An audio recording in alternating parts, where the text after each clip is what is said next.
আর আমার সহযোগিতা হিসেবে আমার বন্ধু সার্কেল। আসলে তাদের নিয়েই এত কিছু করা একার দ্বারা কোনো কিছুই সম্ভব না। আসলে মহৎ হতে চাই না, কিন্তু কিছু কাজ, এমন কিছু কাজ করতে চাই। আমরা আসলে যখন চলাফেরা করি আমাদের অনেক ভুল ত্রুটি আছে, আমরা সবার কাছে কিন্তু ভালো না।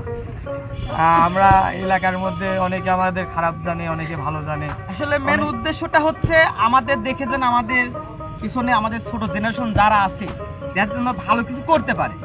মানে এই মেন উদ্দেশ্যটা এটা যে আমরা এই যে মানুষের জন্য করছি, আমাদের এলাকার মানুষজন দেখছি, এরাও যেন আস্তে আস্তে মানুষের প্রতি সহানুভূতি হয়ে যায়।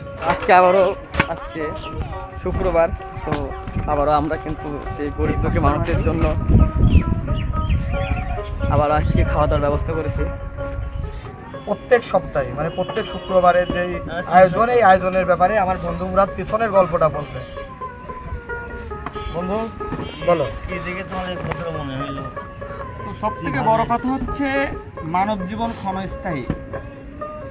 এই দুনিয়াতে থাকার জন্য আমরা কত কিছু করি, কত বিলাসিতা, কত মানে ভোগ বিলাসিতা আমরা করে থাকি।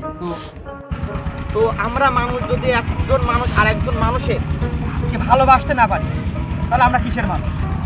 আর এই বিষয়টা হচ্ছে এই খাওয়া দাওয়ার যে বিষয় বলছে বস্ত্রদান আর অন্নদান, এটা হচ্ছে মহৎ কাজ। তো আল্লাহ পাক কোন হিসাবে আমাকে রাখছে আমি জানি না, তো চেষ্টা করছি যে একবেলা অন্তত কিছু অনাহারী মানুষদের আহারের ব্যবস্থা। আসলে যতটুকু আমার সামর্থ্য, এই সামর্থ্যের উপরে আমি চেষ্টা করছি যে কিছু মানুষ যাতে একবেলা ভালোভাবে খেতে পারে। আর এই উদ্দেশ্যেই প্রতি সপ্তাহে এই শুক্রবার জুম্মার পরে এই আয়োজনটা আমি করে থাকি। এটা হচ্ছে সবার জন্য উন্মুক্ত, যে আসবে সে এখান থেকে খাবারটা পাবে, মানে কারোর জন্য নির্দিষ্ট না। তো এখানে আমরা রান্নার আয়োজন করি, আর রান্নার কমপ্লিট হয়ে যাওয়ার পর আমরা বাদের উপরে নিয়ে যাই। আর ওখানে আমরা পলির ব্যবস্থা করি, ওয়ান টাইম ব্যবস্থা করি, যারা ওখানে বসে খাবে তাদের জন্য ওয়ান টাইম প্লেট আছে। আর যখন যারা রানিং অবস্থায় আসছে যে খাবার নিয়ে বাসায় গিয়ে খাবে তাদের জন্য আমরা পলির ব্যবস্থা করছি, প্যাকেটিং আছে।